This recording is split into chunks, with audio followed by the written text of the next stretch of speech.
Good morning. We coming today to a very interesting discussion again about SMEs and after the post-COVID crisis 19, but we want also to discuss the future for SMEs. And we have today two guests. First, Mr. Marcin Nowacki from ZPP from Poland. Welcome. And Mr. Stefanec, member of the European Parliament, President of SME Europe. Also, you warm welcome. I ask both to introduce yourself shortly, and we start with Marcin and say us what is ZPP, what is your role, and what is your idea short for the future for SMEs. The floor is yours. Thank you very much, Horst. I represent ZPP. This is the Union of Entrepreneurs and Employers in Poland. We are the largest SME organization in Poland with roughly about 53,000 companies that create our organization. We have a structure of federation. We consist of 20 sectoral organizations and 16 local and regional organizations across Poland. So our core is about micro, small, and medium-sized companies. We also have corporate members, and we cooperate with them in order to develop and to strengthen the legal framework for SMEs. We are also part of the European Enterprise Alliance. This is the federation of similar groups from Central and Eastern Europe, and this is the organization based in Brussels. And we are also glad to be a part of SME Connect. Mm-hmm. So basically about my representation and the background.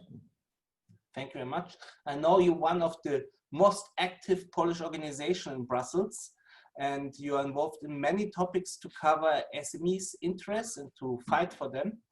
And yeah, also Mr. Stefanec is very active as member of the parliament for the interests of SMEs. You're representing SME Europe. What is the targets of SME Europe, and what are your main points for SMEs policy for the future, Mr. Stefanec? Well, thank you very much, Horst, and hello everybody. My name is Stefanec. I'm president of SME Europe, which is an organization supporting small and medium entrepreneurs. I'm also a member of European Parliament from Slovakia, a member of Internal Market Committee, and also I'm working for ITRE Committee for Industry, Transport, Research and Energy. We are trying to do everything what is possible in order to support small and medium entrepreneurs, because they are most important job creators in the European Union. I think the major points nowadays are that SMEs, they have really the challenges to get finance, to get the right access to finance. So we are trying to help them in order to get finance and to overcome this crisis. Second point is just to minimize administrative burden, which is still the challenge on the European national level. We are working also in terms of improvement of flexibility on labor market. And nowadays, when we are talking about a huge amount of money, about a big package, which was never ever before in the European history, it is really the most important role that also SMEs will have access to this package. So SMEs will have the authority to get money from this huge package of 750 billion euro. I think that's the role which we are trying to fulfill from European Parliament's perspective, and I have to appreciate also a very good cooperation with EPP representatives at the European Commission side. Thank you. Thank you very much. You presented for 2 weeks the new SME survey during the COVID-19 crisis. What were the results? What were the main message for you from the SMEs in Europe during this crisis?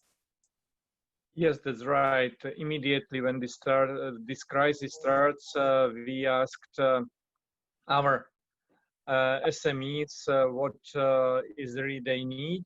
Basically, more than 80% said that they will need help, they will not survive if they don't have immediate access to finance. So first of all, access to finance was the most important point. So because all SMEs, they have the issue is the liquidity. They don't have a lot of reserves. Second point was that we have to minimize regulation and administrative burden. So in order to improve the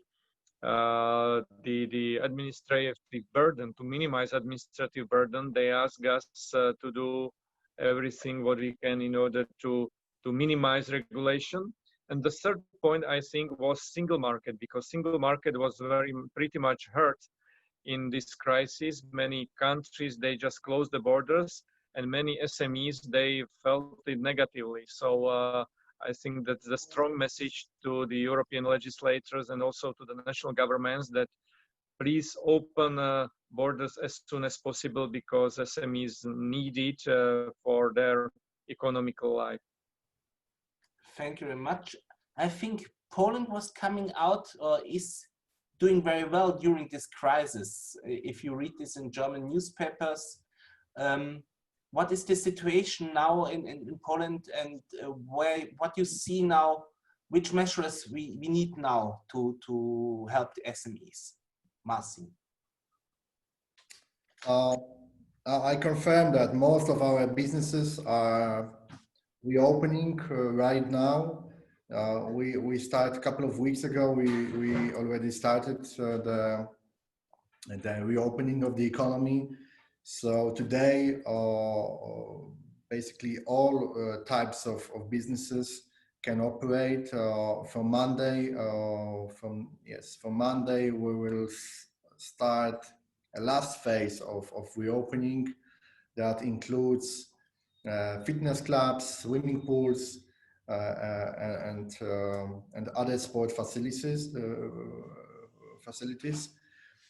Today, all bars, restaurants, shopping malls are open. Of course, we have specific limitations and procedures to enter and to operate that kind of business, but you can easily run your business and also work. We also got rid of masks publicly, so we don't need to wear masks anymore, from Saturday. And situation seems to be stable. Of course, we still have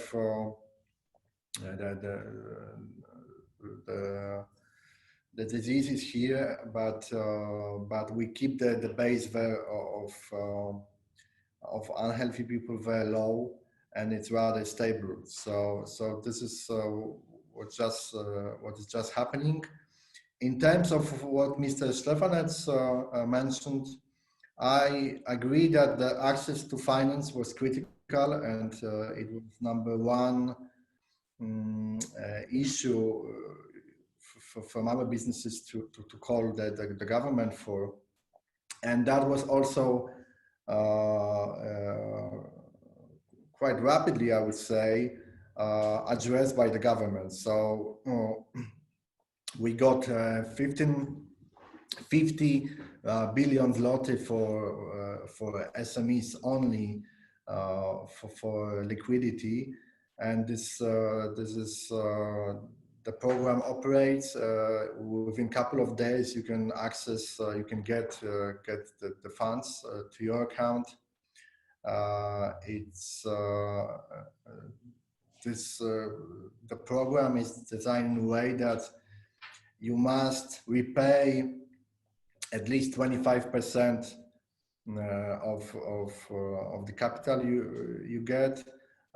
Sometimes more. It depends whether you will be able to keep labor places.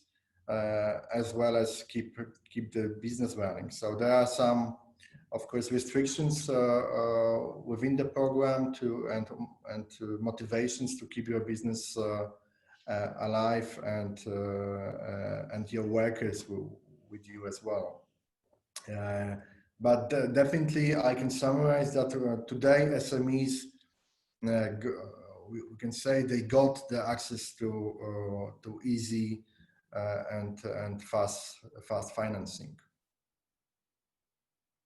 Mr. Stefanec, the situation in Slovakia, how it is there, the crisis? You are close to Austria, you are Hungary as neighbor, Czech. So you have a lot of borders with many neighbors, and you are also a strong, connected country with the automotive industry and so on.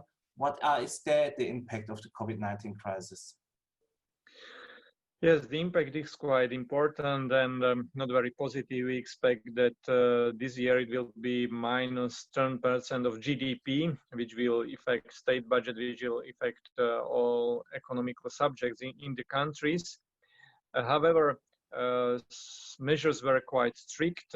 Situation from health perspective is relatively positive. It seems to us that we overcome this crisis.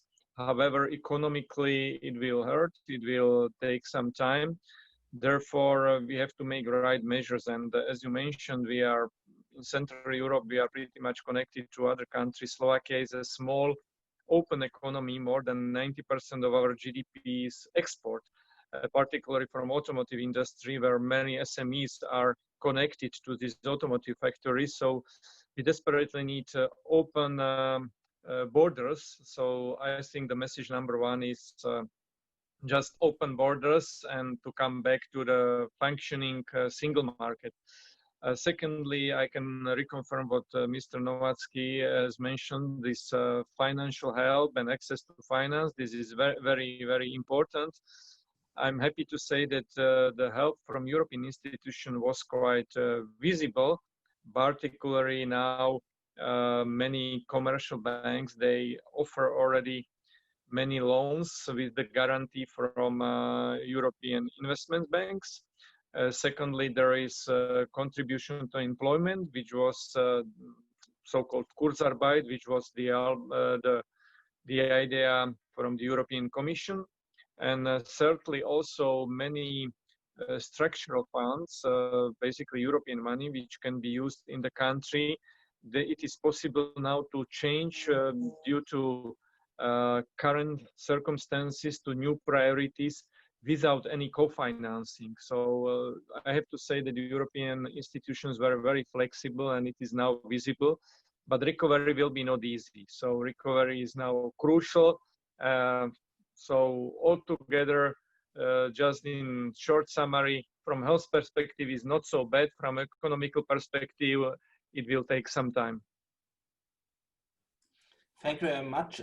It shows if I follow your what you say about Slovakia, how important the internal market of the European Union is for SMEs also, and how fast are the supplier chains are destroyed or damaged, and what is the impact of the industry and of the economy.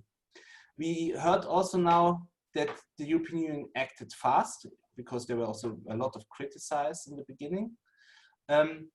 But the European Union is thinking also to the future. We have a lot in the pipeline of legislation and also new regulation, not only deregulation. We have in the pipeline the minimum wage, posted workers regulation. Marcin, is this the right time to discuss this? In which direction should go this discussion now at the moment? Is this a good idea to say, at the same time as we are managing the crisis, at the same time we follow our targets we had before the crisis too? Is this feasible? I don't think so. Let me refer to and remind you the results of the survey that Mr. Stefanec basically started this meeting with. There were three basic results: access to finance, less regulation, and single market. And if we look at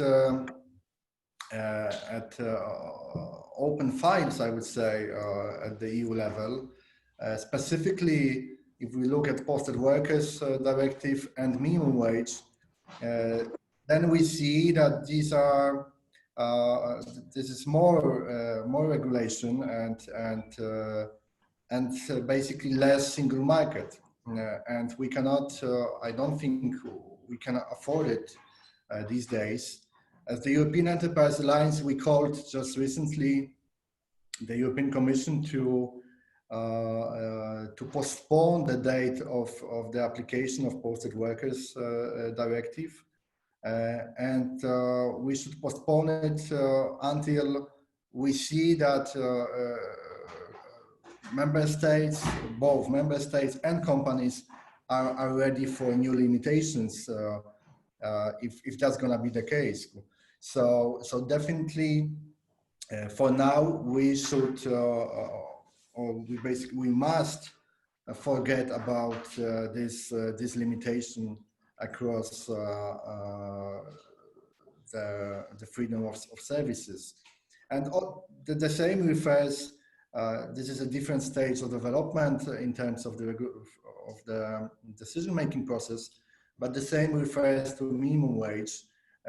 Today we see that we should keep our competitiveness across member states. We should allow companies to operate and keep our employees on board, and this is definitely not the timing to limit the labor market by new standard of minimum wage, which is harming many countries. Often it is harming also developed countries and developed markets. Thank you. SM Europe was also writing a letter to the European Commission to say, keep us get first an overview and postpone unnecessary regulation for 1 year at least to see how the economy is developing. Do you think we need this time to get this overview, or we should act in this way like the Commission wants, that we say we're going this way strict on, also to say we need this social solidarity, not only the economic solidarity? What is your thing? What is your idea? Is it's better to wait, or to say get an overview, to say we are in this status, we need now this regulation, or we don't need this regulation now? What is your opinion? Yeah, it was a question to me. Yeah, I assume. Yes. Yeah. Yes, I do agree with Mr. Nowacki. We don't need this legislation now because it's an additional burden. So I do support the idea to postpone it. In terms of posted workers, it's quite tricky because it has been approved on the European level. But I think still it's time to ask implementation to be postponed. In terms of minimum wage, it's a different story because it still has not been adopted yet. So I, excuse me, I remember a discussion with Madame Ursula von der Leyen, President of the European Commission, that she came with this idea. I was probably the first asking on behalf of SM Europe to not implement it because it can hurt. This is legislation which is, in my view, against subsidiarity principle because it lies totally in the hand of member states. We should not go from European level to the decision-making process of member states, and also we should not interfere agreements between basically employers association and trade unions. We should not take this competence from them. I think this is regulation which is not necessary. It is too much, and it can cause a lot of damaging effects against job creations, because it can cause basically in some remote areas with low salary standards, it can cause a lot of damage. So I think we have to do all what we can in order to not even postpone, but to kill this legislation, which is not necessary. I assume there will be a lot of discussion, and our position is very clear that this is not necessary legislation. I think this is a very clear, strong message to kill also this regulation. But we have also not regulations now. It's coming. The next step is how to finance this crisis. There are a lot of new taxations also in the pipeline. Some people say it's like digital taxes leads more to fair taxation. Others say now taxes are poison and better to put down taxes than to spend only money, because if you spend one taxpayer's euro, only 30% are arriving to the source who should get this money. What is this idea? Digital taxes, in fact, also a topic where to protect SMEs, need SMEs protection through taxation? Is this a tool we should take in account, or is this also the wrong way? Marcin. Oh, first of all, we should solve problems and challenges with the taxation we have today across the EU. And first of all, this is the challenge with VAT and the VAT gap we experience, and the VAT black economy that is developing between member states. So that should be, in my opinion, the goal number one, to solve the problem we have with VAT. Perhaps this is now a great timing, the best we could imagine, to think of a flat VAT across the EU, and very easy framework for this sort of taxation. This is where I see a number of positive consequences, because this is the only way we could get rid of the black economy with VAT and the whole problem here. I'm always skeptical with sectoral taxations. I don't think they work well, because then you go sector by sector. You go with the digital tax, then you go with the sugar tax, then you go with the meat tax, and you basically kill the level playing field for companies across member states. So I would definitely go and work on what is not working, and ask ourselves, our institutions, why specific taxes are not working, and then perhaps go to other issues. And definitely, I'm also here in Poland, we are always opposing sectoral taxations. Like there were ideas about taxes for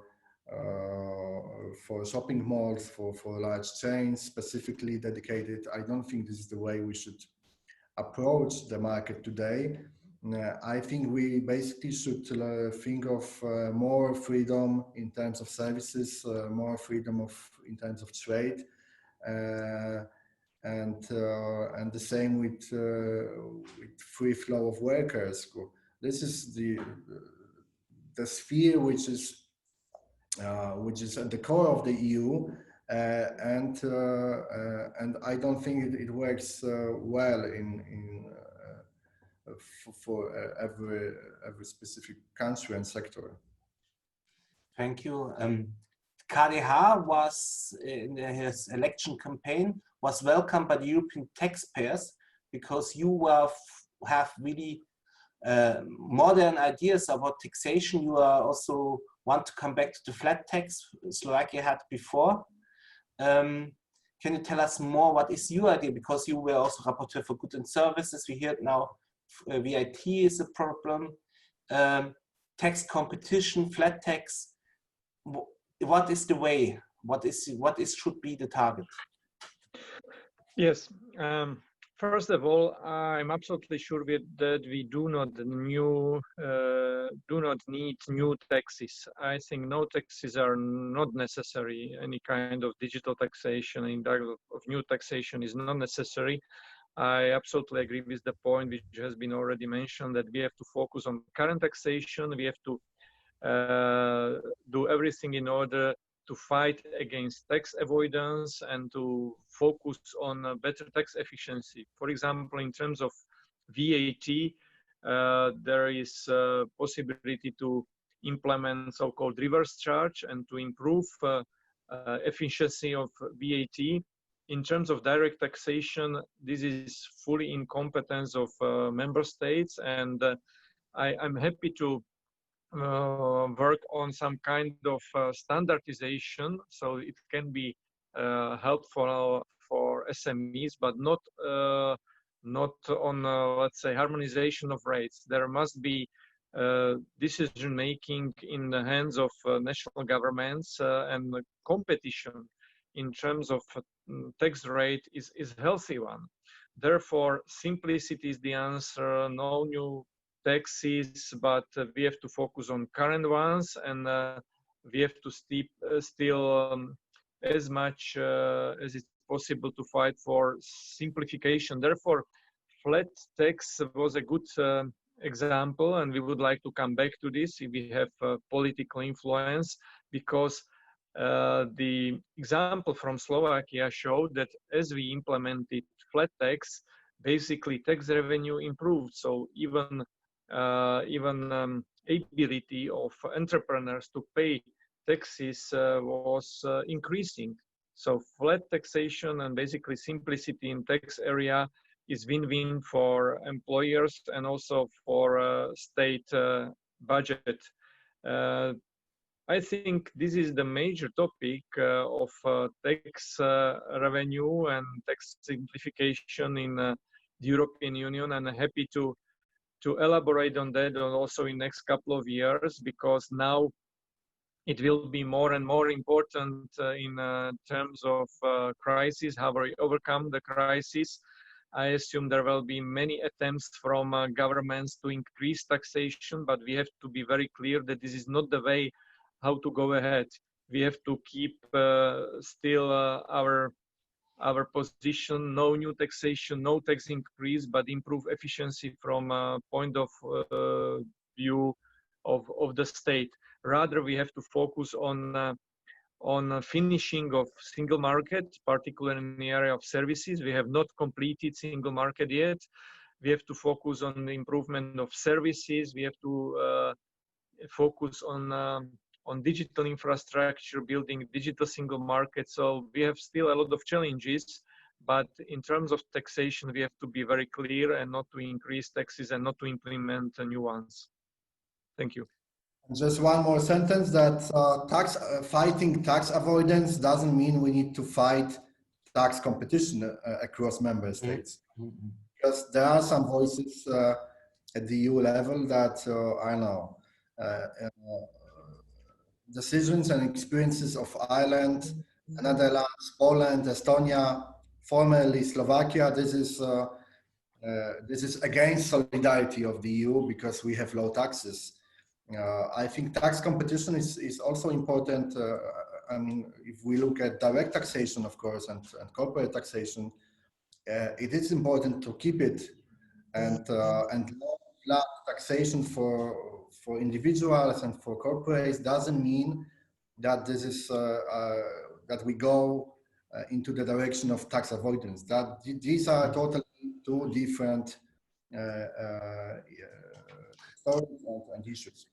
I think, yeah, Slovakia is the good example in the past, and in spite what was changing now in Ireland. I think their SMEs and large companies paid the same taxation as a flat tax. In Ireland, only large companies paid less taxation than the SMEs. This is an unfair taxation. I think in competition, I think this is very important. The last thing we want to discuss is digitalization. Central and East Europe becomes more and more also an example for the rest of the European Union. We're embracing more digitalization to fight bureaucracy. You are open for cashless paying. You have successful platforms. Where is coming the spirit from for this kind of success on the new technology, Marcin? I mean, if it goes about Poland, so definitely the people are at the core, because having a large country, number of technical schools in Poland, we were able to get lots of good IT students and IT engineers. So we are, for many countries, we are seen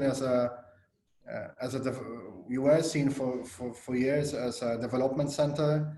Now I think it is shifting into the place where we also create ideas and we are often positioned as a R&D center for IT sector.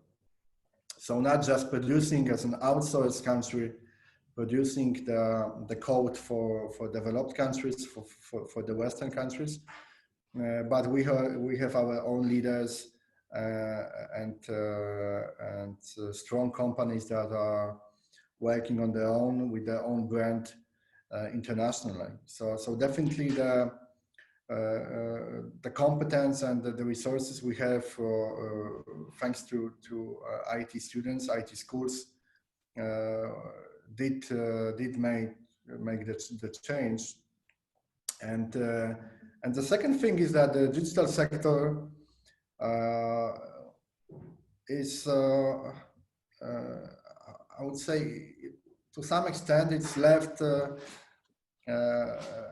alone comparing to telecom sector with strong regulations historically, lots of boundaries, lots of regulations for telecoms. If we look at digital sector, this is the sphere, the area of rather open competitive market. It is also open internationally, so it's quite easy to operate internationally, also with cross-continental operations.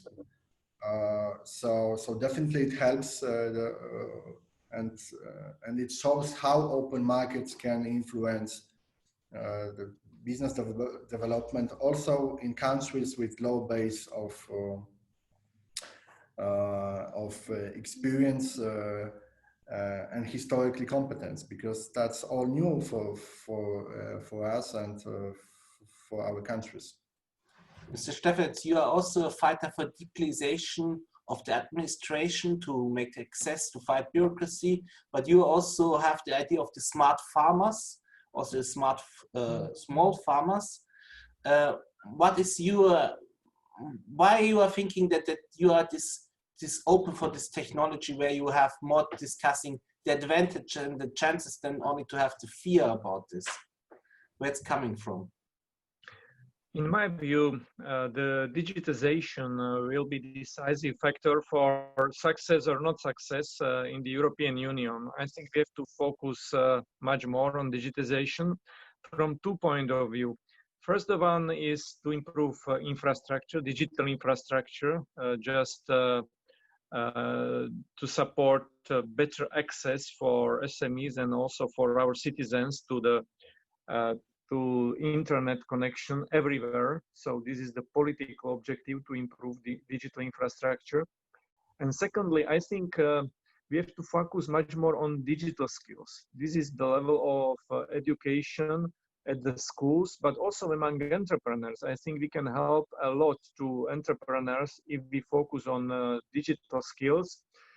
Therefore, I think the programs like Erasmus for Young Entrepreneurs is very successful on the European level, and I push very much to not only continue but to double resources for such kind of programs, because it can help our SMEs to get more digital skills across the countries, and particularly improve the level of digitization.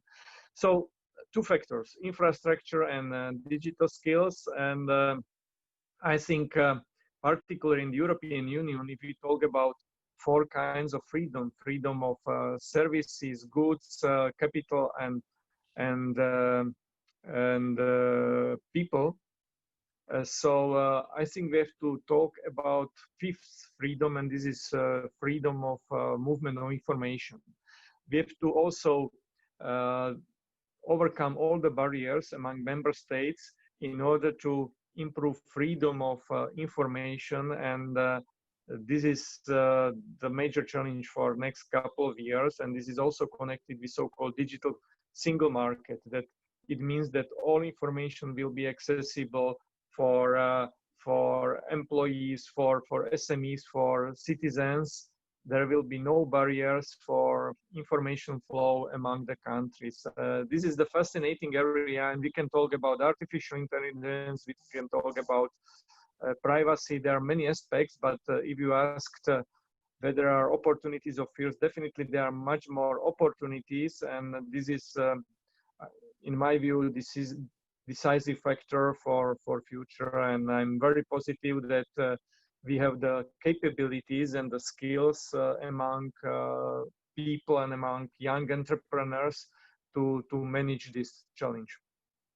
Thank you. We're coming now to the end of this interview, the debate. I would like to ask you, what for a wish, or what would you say the European Union should do now? What you would wish what the European Union would do now in this crisis, to see this also as a chance? Marcin, what would be your wish for the European Union and the SME? I would start with the evaluation of the legislative portfolio, which is happening now or was initiated, and assess, check what is relevant, what is not relevant today, because we should really focus on fighting the crisis. We should focus on going back to the economic development and prosperity in Europe. And I think there are a number of even small issues, small regulations that could be either stopped or postponed or changed. We can revise. We know from the past that revisions can basically come faster than initially it was planned. So we should look at it and evaluate today's legislation in Europe. Mr. Stefanec, my wish is that Europe will come from this crisis stronger as before, and I think it is possible. Many people recognize that we can overcome this crisis only by cooperation and by highlighting the importance of job creators, and those are small and medium entrepreneurs, first of all, people who create most jobs. Therefore, we have to do everything what is possible in order to improve their situation, improve the situation of SMEs. Once again, we have to complete single market, we have to build digital single market, we have to cooperate much more, and as soon as possible, we have to come to the open borders and to refresh our single market. And I'm positive about that, and if we cooperate closely, we are really able to overcome even this situation, and in a couple of months we will be really stronger, not only economically but also mentally, because we are very much dependent on each other in the European Union. Thank you very much. I have to say it was very interesting. If I want to summarize this, we should really trust in freedom for entrepreneurship. We should trust in fair competition. We should support and create an environment of education and innovation. And we should have a true internal market for the European Union. This is only the beginning. And if we're using this crisis to reach these targets, in the end, it's also something good out of this pandemic. Thank you very much. Stay healthy and be successful in your work. Thank you very much for this debate. Have a nice day. Thank you. Have a nice day. Bye. Thank you, Horst. Bye-bye.